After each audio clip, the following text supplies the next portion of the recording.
Hello, good morning all students. आज हम तुलनात्मक लोक प्रशासन की प्रकृति, क्षेत्र और उसके महत्व के बारे में अध्ययन करेंगे।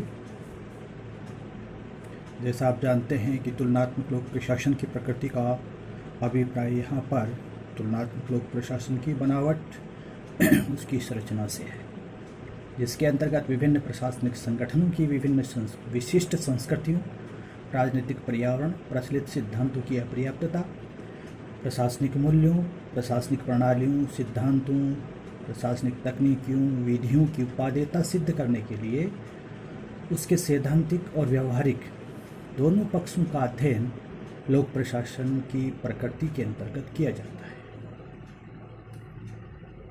तुलनात्मक लोक प्रशासन ने निश्चित ही लोक प्रशासन को और अधिक वैज्ञानिक और तर्कसम्मत बनाया है। इस संबंध में प्रोफेसर रॉबर्ट डहाल ने लिखा है कि जब तक लोक प्रशासन का अध्ययन तुलनात्मक नहीं बनाया जाता है, तब तक लोक प्रशासन को विज्ञान मानने का दावा खोखला बना रहेगा। इसकी प्रकृति के संबंध में भी अलग अलग विचारकों ने अलग अलग प्रकार की प्रवृत्तियाँ बताई है। सबसे पहले कैरल हेडी ने तुलनात्मक लोक प्रशासन की 4 प्रकार की प्रवृत्तियों के रूप में इसकी प्रकृति को स्पष्ट करने का प्रयास किया गया है। सबसे पहले सुधरी हुई पारस्परिक प्रकृति, विकासमान प्रकृति। उसके बाद तीसरी है सामान्य प्रणाली प्रारूप और चौथी मध्यवर्ती सिद्धांतों के प्रारूप। सबसे पहले सुधरी हुई पारस्परिक प्रकृति को देखते हैं, जिसके अंतर्गत संस्थाओं के प्रशासन का तुलनात्मक अध्ययन किया जाता है, जो सबसे महत्वपूर्ण संस्थाएं होती है।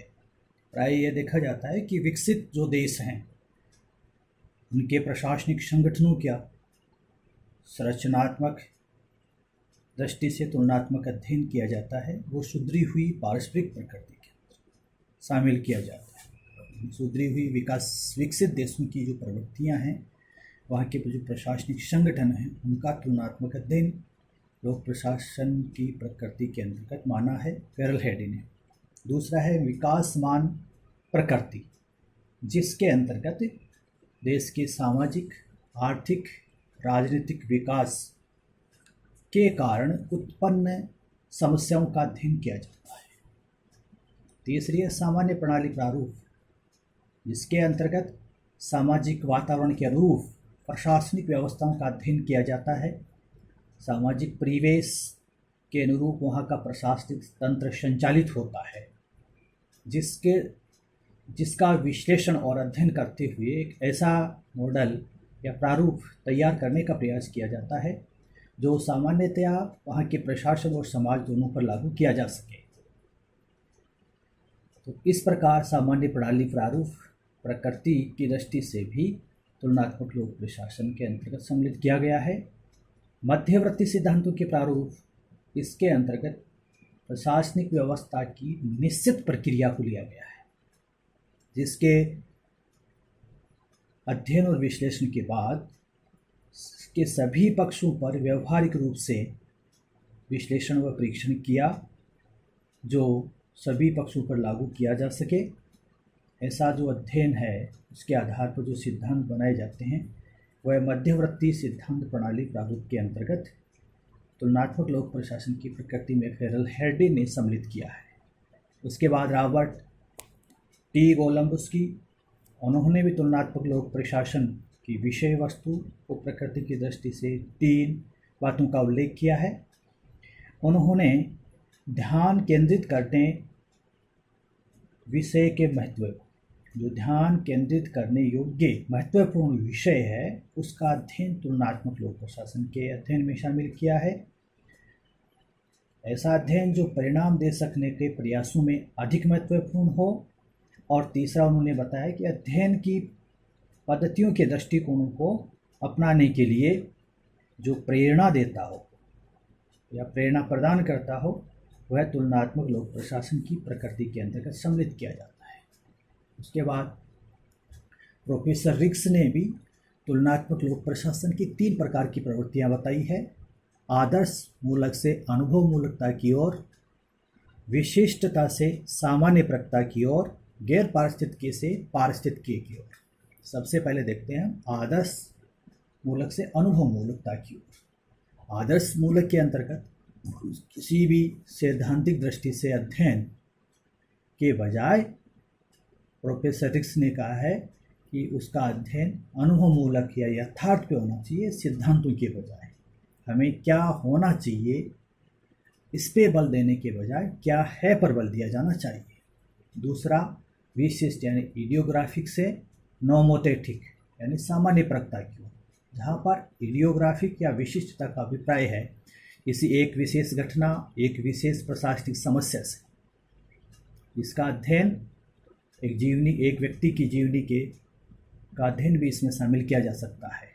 इसके बजाय सामान्य प्रकता की ओर, जो सामान्य प्रशासनिक व्यवस्था का अध्ययन करके भी एक घटना के बजाय संपूर्ण घटनाओं का अध्ययन किया जाए तत्कालीन, इस बात पर बल दिया गया है प्रोफेसर रिक्स के द्वारा। तीसरी बताइए गैर पारिस्थितिकी से पारिस्थितिकी ओर।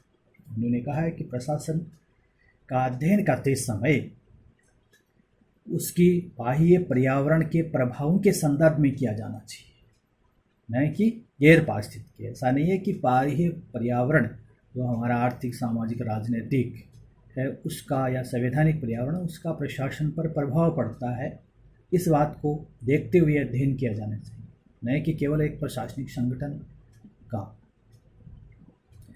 तो ये जो अध्ययन होंगे ये तुलनात्मक लोक प्रशासन की प्रकृति के अंतर्गत सम्मिलित किए हैं प्रोफेसर रिक्स महोदय ने। उसके बाद हम देखते हैं कि तुलनात्मक लोक प्रशासन का क्षेत्र क्या है, यानी तुलनात्मक लोक प्रशासन कहाँ तक फैला हुआ है, इसकी सीमाओं का निर्धारण करने का जो प्रयास किया गया है या प्रयास किया जाता है वह उसके क्षेत्र के अंतर्गत शामिल होता है।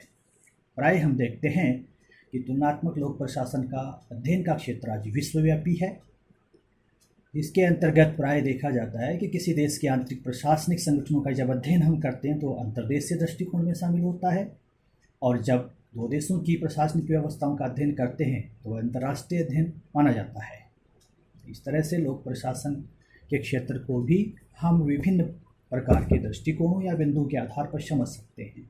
सबसे पहला चलता है वृहद स्तरीय अध्ययन, यानी व्यापक अध्ययन भी मान सकते हो को व्यापक स्तरीय, जिसमें दो या दो से अधिक देशों की संपूर्ण प्रशासनिक व्यवस्था या संपूर्ण ढांचे का परस्पर तुलनात्मक अध्ययन किया जाता है, वह तुलनात्मक लोक प्रशासन के वृहद स्तरीय अध्ययन माना जाता है। जैसे भारत की संपूर्ण प्रशासनिक व्यवस्था का अमेरिका की संपूर्ण प्रशासनिक व्यवस्था के साथ में जो तुलनात्मक अध्ययन किया जाता है वह वृहद स्तरीय अध्ययन माना जाता है, जिसके अंतर्गत उस देश की सामाजिक, आर्थिक, राजनीतिक पर्यावरण के साथ साथ संवैधानिक प्रावधानों और वहाँ की प्रशासनिक विशेषताओं, संगठनों की कार्यप्रणाली, किन सिद्धांतों पर वहाँ की शासन व्यवस्था आधारित है आदि बिंदुओं का अध्ययन किया जाता है।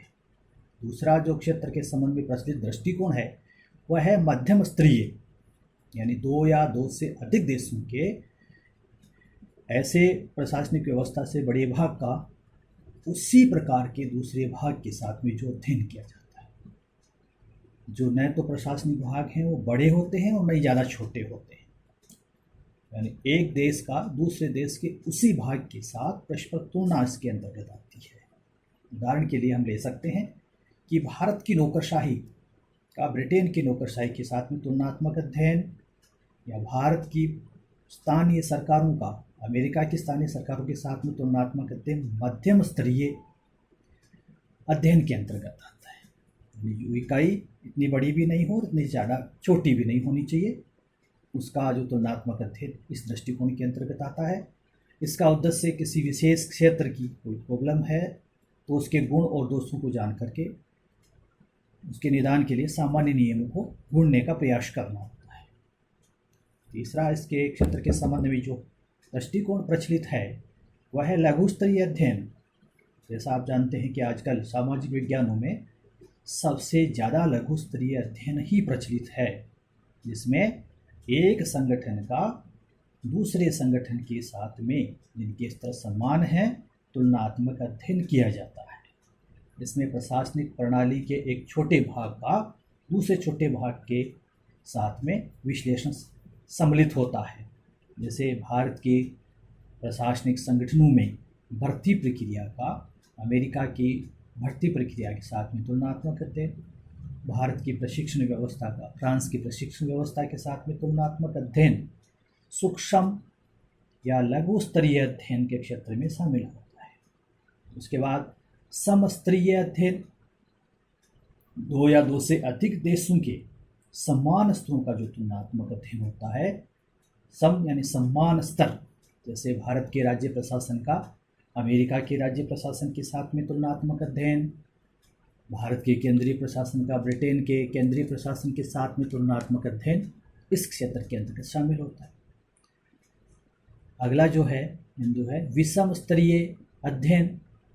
इसमें 2 या 2 से अधिक देशों के असमान स्तरों का तुलनात्मक अध्ययन किया जाता है। जैसे भारत के केंद्रीय प्रशासन का अमेरिका के राज्य प्रशासन के साथ में दोनों स्तर समान नहीं है, यानी दोनों स्तर समान नहीं होते हैं इसमें। अर्थात दूसरा उदाहरण देख सकते हैं कि भारत के जिला प्रशासन का ब्रिटेन के राज्य प्रशासन के साथ में तुलनात्मक अध्ययन। इसके अतिरिक्त तुलनात्मक लोक प्रशासन के कार्य प्रकृति की दृष्टि से भी इसके क्षेत्र के संबंध में 5-6 दृष्टिकोण प्रचलित हैं, जिनमें पहला आता है अंतर्राष्ट्रीय अध्ययन। जैसा नाम से ही पता है, 2 या 2 से अधिक देशों की प्रशासनिक व्यवस्थाओं के मध्य अध्ययन, जिसको बहुराष्ट्रीय अध्ययन भी कह सकते हैं। दूसरा अंतर्देशीय, एक ही देश के अंदर विभिन्न प्रशासनिक संगठनों का तुलनात्मक अध्ययन। उदाहरण के लिए ले सकते हैं कि भारत के रेलवे बोर्ड का भारत के रिजर्व बैंक के साथ में तुलनात्मक अध्ययन आ सकता है। अंतर सांस्कृतिक अध्ययन, 2 देशों की विभिन्न संस्कृतियों में जो प्रशासनिक संगठनों का अध्ययन, यानी भारत के या किसी भी देश के लोक सेवकों का जनता के साथ में कैसा व्यवहार है, उसका दूसरे देश के लोक सेवकों का जनता के साथ में कैसा व्यवहार, तुलनात्मक अध्ययन। अर्थात हम ले सकते हैं कि भारत और फ्रांस में लोक सेवकों का जनता के साथ कैसा व्यवहार है, इसका तुलनात्मक अध्ययन अंतर सांस्कृतिक अध्ययन के क्षेत्र में शामिल किया जाता है। समसामयिक, यानी एक ही समान समयावधि के अंतर्गत 2 या 2 से अधिक देशों की प्रशासनिक व्यवस्थाओं के मध्य एक ही समय अवधि का जो तुलनात्मक अध्ययन होता है, वो समसामयिक अध्ययन क्षेत्र में शामिल होता है। जैसे भारत की वर्तमान प्रशासनिक व्यवस्था का जापान की वर्तमान प्रशासनिक व्यवस्था के साथ में तुलनात्मक अध्ययन। संकर सामयिक अध्ययन, 2 देशों का अलग अलग समय काल का अध्ययन। जैसे भारत के मौर्य काल का आज के ब्रिटेन के प्रशासनिक व्यवस्था के साथ में तुलनात्मक अध्ययन कर संकर सामयिक अध्ययन कहा जाता है।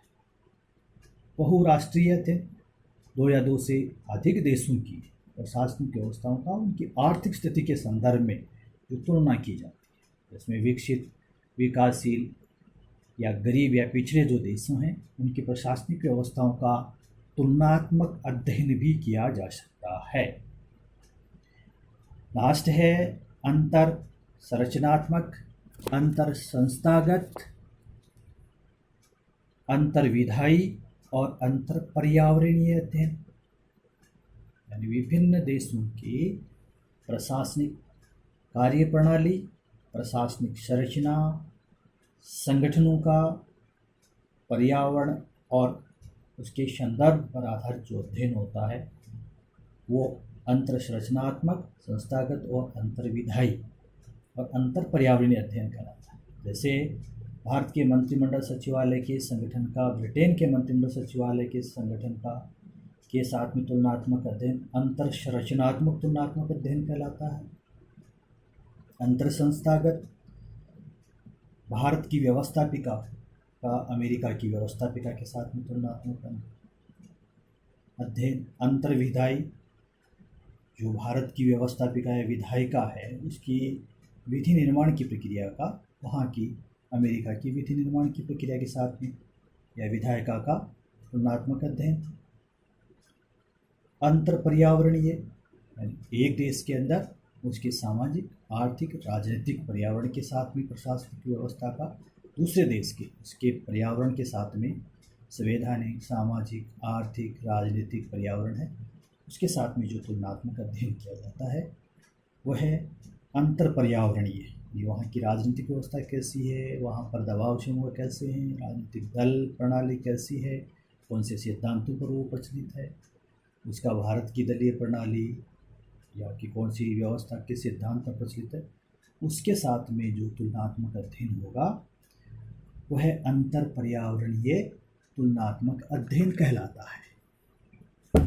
इसके बाद तुलनात्मक लोक प्रशासन का क्या महत्व है। हमने जो तुलनात्मक लोक प्रशासन के अंतर्गत ब्रिटेन, अमेरिका, फ्रांस, स्विट्जरलैंड या अन्य देशों के संविधान और वहाँ की प्रशासनिक व्यवस्था का जो अध्ययन करते हैं उसका क्या महत्व है, किस तरह से हमारे लिए वो उपयोगी है, उसका इसके अंतर्गत हम अध्ययन करेंगे। जैसा कि हम जानते हैं कि विभिन्न देशों की प्रशासनिक व्यवस्थाओं का जब हम तुलनात्मक अध्ययन करते हैं तो उसके लिए कई प्रकार की अनुसंधान की प्रवृत्तियाँ सामने आती है, कई विधियों का प्रयोग किया जाता है और जो पर्यावरण है उसके अनुकूल कौन से देश में क्या समस्या है और उसके लिए क्या चीज़ उपयोगी है, कैसे उसका निदान किया जा सकता है, इस संदर्भ में जो अध्ययन किया जाता है या जो महत्व है उसको तुलनात्मक लोक प्रशासन के महत्व के अंतर्गत हम सम्मिलित करते हैं। तुलनात्मक लोक प्रशासन के महत्व के लिए सबसे पहला है कि तुलनात्मक अध्ययन करने से एक नए युग का सूत्रपात हुआ है। इसे हुआ है कि तुलनात्मक लोक प्रशासन व्यवहारवाद आंदोलन के परिणाम स्वरूप सामने देखने को मिला है। इससे पूर्व परंपरागत आपके लोक प्रशासन के सिद्धांत प्रचलित थे जिनमें शास्त्रीय, उसके अलावा विधियों में वैधानिक विधियाँ, आपकी नौकरशाही, ऐतिहासिक अध्ययन आदि प्रचलित थे। लेकिन तुलनात्मक लोक प्रशासन के विकास के पश्चात कई प्रकार के वैज्ञानिक दृष्टिकोण विकसित हुए।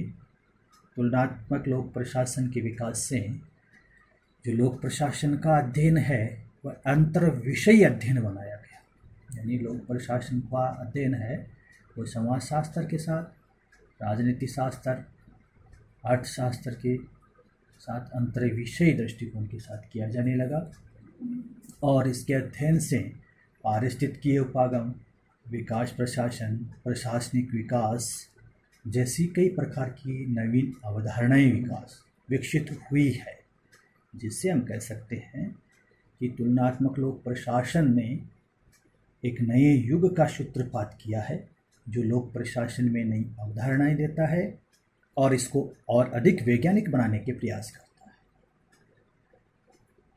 दूसरा इसका महत्व है कि प्रशासनिक व्यवहार को समझने में सहायक है कि हमारे देश के लोक सेवकों का जनता के साथ में कैसा व्यवहार है। इसको हम तुलनात्मक लोक प्रशासन के अध्ययन से अच्छी तरह से समझ सकते हैं कि प्रशासनिक अधिकारी लोक सेवकों के साथ में कैसा व्यवहार करते हैं, उनका व्यवहार लोगों के साथ में भिन्न भिन्न क्यों है, उसके क्या मूल्य हैं, प्रशासनिक समस्याएं क्या हैं, उनको कैसे दूर किया जा सकता है।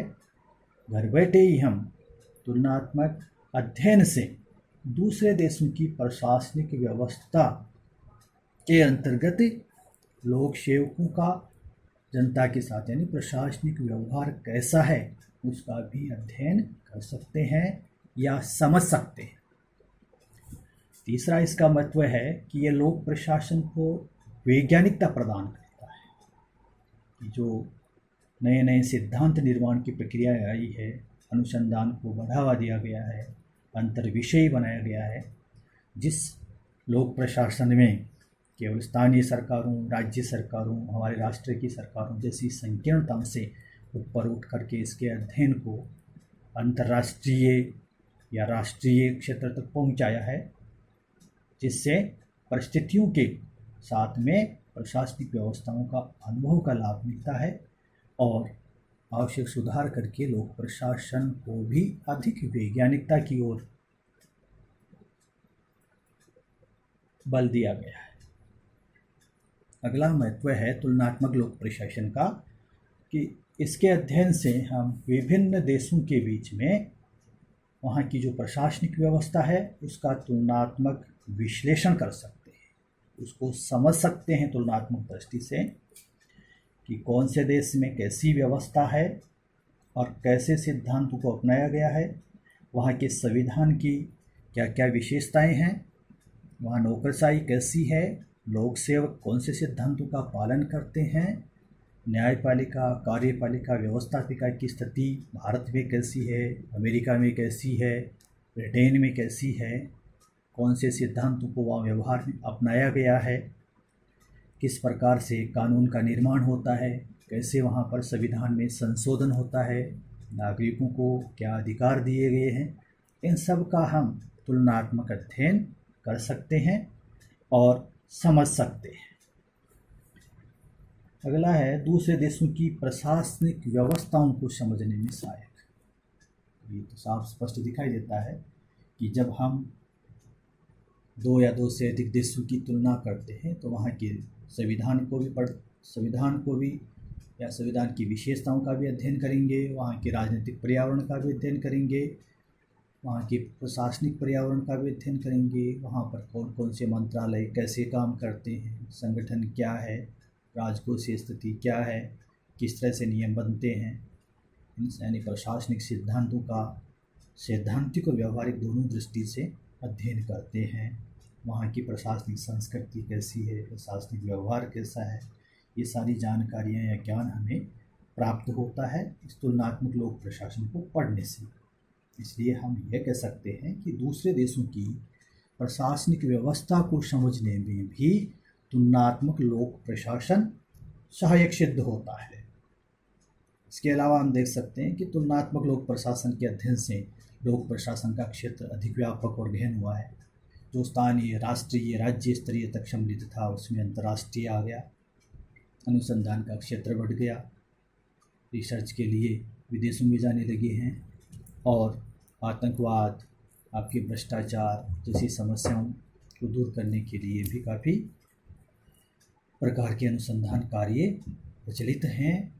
तो लोक प्रशासन के क्षेत्र को निसंदेह इसने व्यापक और गहन बनाया। इसके अंतर्गत नवीन अवधारणाओं का विकास हुआ है, चाहे विकास प्रशासन हो, प्रशासनिक विकास हो, पारिस्थितिकीय सिद्धांत हो, इस प्रकार से नवीनतम अवधारणाएं विकसित हुई है। सरकारों, दो या दो से अधिक सरकारों के मध्य जो भी समस्याएं हैं उनको समझने में सहायता मिलती है, उनका विश्लेषण करते हैं और उनकी समस्याओं को दूर करने के जो समाधान हैं वो भी उनके अध्ययन के बाद सुझाव के रूप में प्रस्तुत किए जाते हैं। तुलनात्मक लोक प्रशासन, जैसा आपको पता है कि दूसरे विश्व युद्ध के बाद अस्तित्व में आया है और इसके विकास के बाद ही विकासशील देशों की प्रशासनिक व्यवस्थाओं का भी तुलनात्मक अध्ययन प्रारंभ हुआ। न केवल विकसित देशों की, इससे पहले केवल विकसित देश के अध्ययन पर अधिक बल दिया जाता था। इस प्रकार से तुलनात्मक लोक प्रशासन एक नए युग का सूत्रपात करता है। इसके अध्ययन से हम प्रशासनिक व्यवहार को समझ सकते हैं, दूसरे देशों की प्रशासनिक व्यवस्थाओं को समझ सकते हैं, लोक प्रशासन को और अधिक वैज्ञानिक बना सकते हैं और अनुसंधान के क्षेत्र को गहन और व्यापक इसने बनाया है। इसीलिए तुलनात्मक लोक प्रशासन का महत्व बढ़ता जा रहा है। अब हम देखते हैं कि इस चैप्टर में 50-50 शब्दों वाले कौन कौन से प्रश्न बनते हैं। सबसे पहला प्रश्न आता है, तुलनात्मक लोक प्रशासन से आप क्या समझते हैं? तो इसका सीधा उत्तर आपको जो पहले ही बताया जा चुका है कि दो या दो से अधिक देशों के मध्य प्रशासनिक व्यवस्थाओं, स्थानों, क्षेत्रों और राज्यों की जो तुलनात्मक अध्ययन किया जाता है वह तुलनात्मक लोक प्रशासन कहलाता है। दूसरा प्रश्न आता है कि तुलनात्मक लोक प्रशासन की 3 प्रकार की प्रवृत्तियां जो रिक्स ने बताई है वो कौन सी है? तो सबसे पहली प्रकृति है आदर्श से अनुभवमूलक की ओर, दूसरी है विशिष्टता से सामान्य प्रक्रिया की ओर, तीसरी है गैर पारिस्थितिकी से पारिस्थितिकी। अगला जो महत्वपूर्ण प्रश्न है वो होता है CAG क्या है, यानी कंपैरेटिव एडमिनिस्ट्रेटिव ग्रुप क्या है, इसके बारे में आप क्या जानते हैं। तो 1963 में अमेरिका के अंदर American society for public administration के अधीन तुलनात्मक प्रशासनिक समूह का गठन किया गया, जिससे कि लोक प्रशासन का अध्ययन करने वाले अनुसंधानकर्ताओं को आवश्यक वित्तीय सहायता उपलब्ध हो सके और उसका प्रचार प्रसार किया जा सके। 1963 में इसके अध्यक्ष प्रोफेसर रिक्स को बनाया। 8 वर्षों के बाद में इसके अध्यक्ष रिचर्ड गेबल बने और 1973 में इसको भंग कर दिया गया और इसके जो कार्य हैं वो अमेरिकन लोक प्रशासन सोसाइटी की अंतर्राष्ट्रीय समिति को प्रदान किए गए या उसमें मिला दिए गए हैं। अगला प्रश्न आता है कि तुलनात्मक प्रशासनिक समूह का त्रिपक्षीय कार्यक्रम क्या था। तो सबसे पहला कार्य था इसका अनुसंधान कार्यों को बढ़ावा देना। दूसरा कार्य था तुलनात्मक लोक प्रशासन का अध्यापन। तीसरा विकास प्रशासन के क्षेत्र में अधिक प्रभावी लोक नीतियों का निर्माण करने में बढ़ावा देना। अगला जो महत्वपूर्ण प्रश्न है वो ये आता है कि तुलनात्मक लोक प्रशासन का क्या महत्व है, कोई 4 बिंदु लिखो। सबसे पहले यह लोक प्रशासन के अंतर्गत लोक प्रशासन को वैज्ञानिकता प्रदान करता है। दूसरा, 2 या 2 से अधिक देशों की प्रशासनिक व्यवस्थाओं को समझने में सहायक है। तीसरा, यह विभिन्न देशों के प्रशासनिक व्यवहार को समझने में सहायता प्रदान करता है। चौथा, लोक प्रशासन के क्षेत्र को अधिक व्यापक और गहन इन्होंने बनाया। चौथा, ये नवीनतम विषय है, इसके अंतर्गत नई नई अवधारणाएं विकसित हुई है।